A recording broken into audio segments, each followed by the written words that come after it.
everybody, welcome back. It's Pantsu Party. I'm here today to talk about another 3x3. This time I'm going to go over my favorite YouTubers, starting from my first experiences with the YouTube platform to current day and who I'm taking a lot of inspiration from now. I decided to change things up a little bit. First thing, fuck these flashcards. The last video I did was way too stuffy and awkward, but I think it was really good to do something so personal for a first video because I had to do it. I had to push myself through it. I had to get over those nerves and embarrass myself and be a cringe lord for a second because that's what I gotta do if I want to make my dreams come true. So I'm gonna talk about my favorite YouTubers, and if you feel so inclined, I would love to see a 3x3 of your favorite YouTubers. And I haven't mentioned this yet, but what I plan to do with the 3x3s that you guys send me is, after this video, I'm gonna wait a day, and then take all those 3x3s from the selfie video and this one, and go over them and just talk about what I like about you guys' selfies and YouTubers, and just show you guys some love. So without further ado, so first off, in the top left corner, we have the almighty Endless One. Endless Jess is my number one. For the past few weeks, I've actually been binge watching the Horseshoe Saga, and it's really interesting. I've never seen analysis videos like this. They're hysterical, but they go so in depth in the characterization. I didn't even have to watch the show, and I was able to relate completely with Rarity and Twilight Sparkles just from his descriptions of the characters. I'm like, oh, they're the cute ones. They're the best ones, like, best characters. And I feel like if I had ever seen any of Jess's videos while, like, fucking bronyism was a thing, I would have definitely gotten into bronies. His videos are fucking great. He is a master at comedy. He's a master at mixing mediums together. The one thing I love about, like, Jess's work above all is his ability to just take different forms of media and mix them together into a really interesting and compelling narrative. Jesse's videos are completely inspired by professional wrestling. He is trying to recreate wrestling narratives within his narrative. And I think that's really cool, and he does a lot of cool things with it. But because at the time his videos were coming out, people didn't understand wrestling or give it a chance, it's really sad. I wish that the video Wrestling Isn't Wrestling had come out way earlier, like at the start of YouTube, because I think that would have encouraged people to talk about wrestling more. People don't take it seriously because it's fucking professional wrestling, but it's people's jobs, and there's obviously a reason why people are so invested in wrestling, and maybe people should be more open-minded. Like, Jesse stands for professional wrestling and MLP, things that people can learn a whole lot from, like, watching or even thinking about, but are extremely unpopular because people have, like, assumptions about people who like things like that. If you're able to appreciate Jesse, then you're able to open your eyes and appreciate things that might be weird and foreign to you. You know, I just think people need to be a little bit more open-minded. Next up, we have Michelle Phan. She is a makeup artist, and her thing is that she's all about being yourself and about acceptance and natural beauty. And the makeup that she would do in her tutorials was always very light, like very Korean inspired, where it's more about like having natural, clear skin and simple eyeliner. And I learned a whole lot about makeup from her. Her tutorials were really interesting. She had amazing lighting. Like, she was big in the early days of YouTube, but she had excellent lighting. It was a professional setup. She was a professional beautician. So yeah, her videos were really interesting. And one of the cool things about her is that she was very into anime. One component of her videos was that she would like show her manga and talk about like what her inspirations were in that way. I guess she did leave YouTube earlier last year. I guess she decided to move on to bigger things in life. It's really awesome. I know she has her own makeup brand, so maybe she's doing something with that. And here we got Alley Cat Nia in the top right corner. This was one of the first YouTubers that I followed and subbed to and would consider a huge influence on just me and the stuff that I've made. Alleycat was like a really big Warrior Cats YouTuber back in the Warrior Cats era. She was known for animating her own Warrior Cats fan animation that would go over each chapter in the book. The dialogue was taken straight from the book, so it was just basically like the books as a script for an anime, and it was really cool. And she, as background footage, she used footage of the forest behind her in her house, and I thought that was the coolest thing. So that inspired me to make my own Warrior Cats animated series that I animated about 5 seconds of before giving up. I had written a Warrior Cats fan fiction, and then I had like an audition video, and I had all of the original art for all the characters, and I had scripts and stuff, and just like, hey guys, send me your audio. I'll pick the best ones, and then eventually I'll put out an animated series. Granted, I was like 14. Yeah, that never happened. But she was able to do it. And recently I went back to her YouTube page because I had unsubbed for a while. Thinking back on who has influenced me the most, this is probably where it all started. So if you go to her channel right now, she's actually doing weird anime analysis videos. She has one about like 10 fun facts about Kimba the White Lion, which I watched and was it's pretty interesting. So it's kind of exciting to see her do anime analysis videos. Maybe one day we'll be rivals, or maybe she, Shout out though. We enter the second row, and you may see that we have Idubbbz here. So why do I like Idubbbz? Because he's hysterical and he's a genius, and he's willing to go above and beyond for me.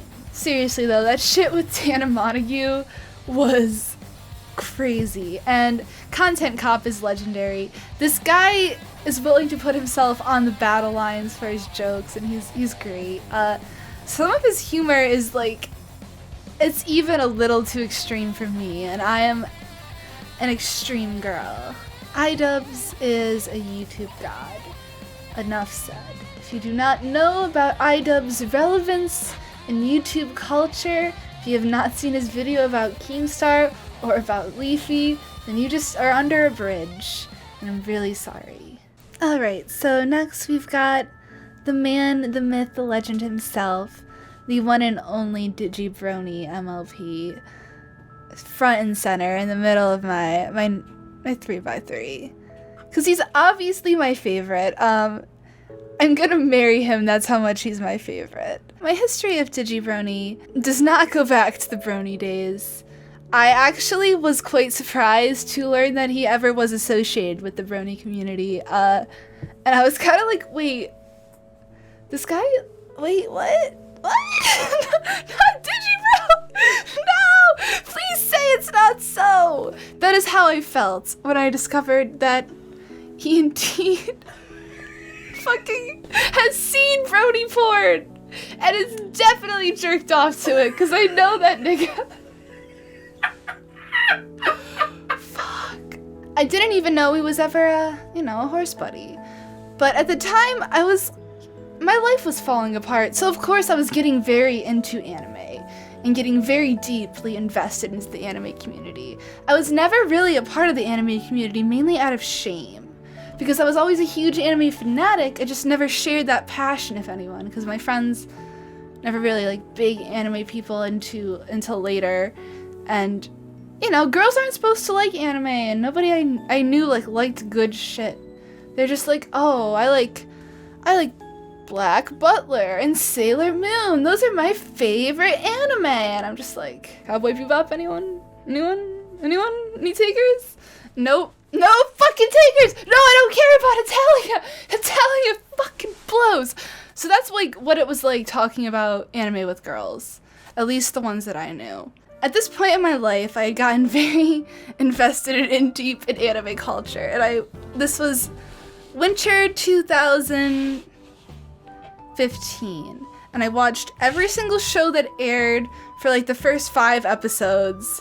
And I was real in deep. I'd only leave my room to go to sorority functions and to like eat food.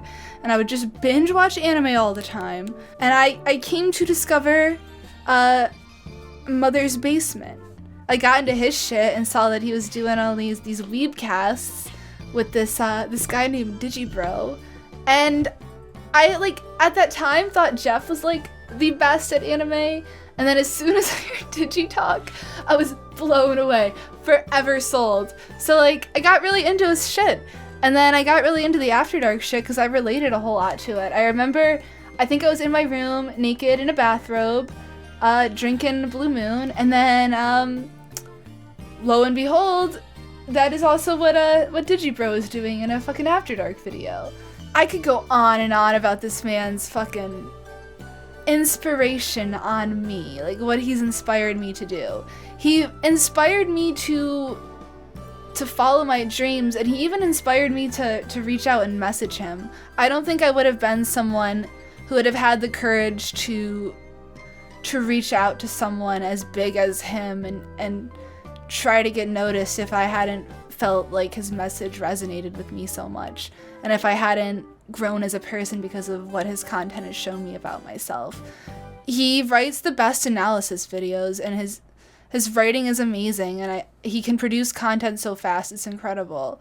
And I've been a huge fan for a long time, and I just feel honored whenever I get to work with him. Being in podcasts with him is really hard. Trying to keep up with someone who has so much anime knowledge under their belt and is so practiced at speaking. I really hope that one day I can be that good, but if I can even be half as good as him, I think I could be a successful YouTuber. I'm not trying to be overly confident about that, but I think that what I can say about anime, and I have access to like good editing software, is really cool and interesting, and I think a lot of women especially who are into anime will appreciate my videos. And I really do think that I can be successful as long as I don't give up. The hardest part right now is being on camera and speaking this way, because I'm not used to it at all, but you gotta keep learning every day. Like, you gotta push yourself and you gotta see yourself grow. Like, I've seen videos where Digi was on camera and he was kind of not selling his performance, but like you can tell over the course of time that over all the conventions he's been to and all the vlogs he's been in, that he's really a master. And I'm really lucky to get to see this close up.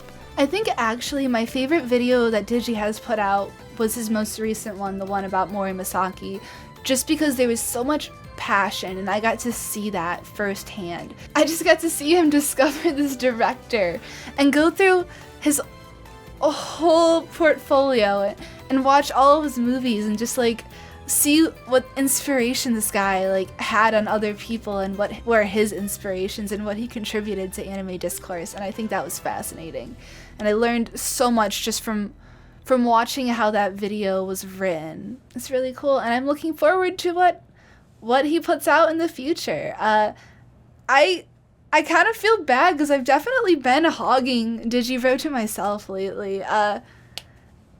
We've been really like invested and involved in the projects we do together, and you know, I want to set him free. Like, it's time to cut the cord. And now we get to the pink goddess himself, Geoffrey Star. Like, before him, the DigiBro is a drama boy. He loves to start drama with real big people like Kylie Jenner and Kat Von D and basically everybody. Nobody likes Geoffrey Star. He's a known like racist. He's just a psychopath, but I love him. Like, he's beautiful and I can't stop watching him. He's literally living his dream. He's living in a giant Barbie house. And if you've ever seen his highly edited vacation vlogs or just his videos in general, you'll know he's a master at lighting, he's a master at camera makeup, he's a master at costume design. Like, this guy's wardrobe is legit off the hook. He never wears the same things in videos. He's always wearing bright poppy colors. Like, he is just a style icon, and you know, I wish I can achieve his great beauty by buying his $20 lipsticks that look really bad on me. Next up, we have the video game Donkey. When I was playing League back in 2013, 2014, I was a huge Donkey fan. I loved his League content, and then I kind of, when he stopped playing, and I kind of unsubbed, and then I found out that Conrad was a really big fan. We've been watching a lot of his new stuff, and it's really fucking funny. Like, he gives some really passionate game analysis. Like, he goes in, and he's always funny. His brand of humor is really cool, and I appreciate Donkey a whole lot. He's great. I love his editing style. He's really creative in the way that he puts clips together and kind of tells a narrative throughout the videos, and I'm a big fan. And him and his girlfriend are like adorable. They have their own vlogging couples channel together, and it's goals. Next up, we have the Excadrill avatar, and that is for the former YouTuber, RIP, Slowflake. Slowflake did Pokemon Let's Plays, but these Let's Plays were the most in-depth, completionist Let's Plays on the face of the earth, and I was obsessed. The days when he'd have 2 videos come out, I get like really excited, and I've been following him since his first Let's Plays when he did Pokemon Red. So he did like all the mainstream Pokemon games, and then he also wrote blogs just talking about how tier lists have changed and just different Pokemon meta-related stuff. And even though I was not a competitive Pokemon player, I was in love with his blog posts and I read everything. And I love how he was so complete and thorough in everything. And he still has a Twitter, and I follow him because it's like exciting to see him get excited. He's a very passionate man and like the best Let's Player IMO. Lastly, we've got Emp Lemon here. Emp Lemon is a former YouTube pooper. He made Pixar YouTube poops, and now he makes YouTube drama videos. And he is a master of the dankest. What I admire the most about Emp Lemon is just that he won't put up with bullshit. He will literally make videos telling people to unsubscribe, unfollow him if they do not agree with how he does his channel. And I respect that a whole lot. What really is a subscriber? I hadn't even had any videos out on my channel and already had 800 subscribers just from a preview video. So it's really interesting to think about what all of those people expect out of me when they subscribed, and like to think what kind of responsibility I hold to those viewers.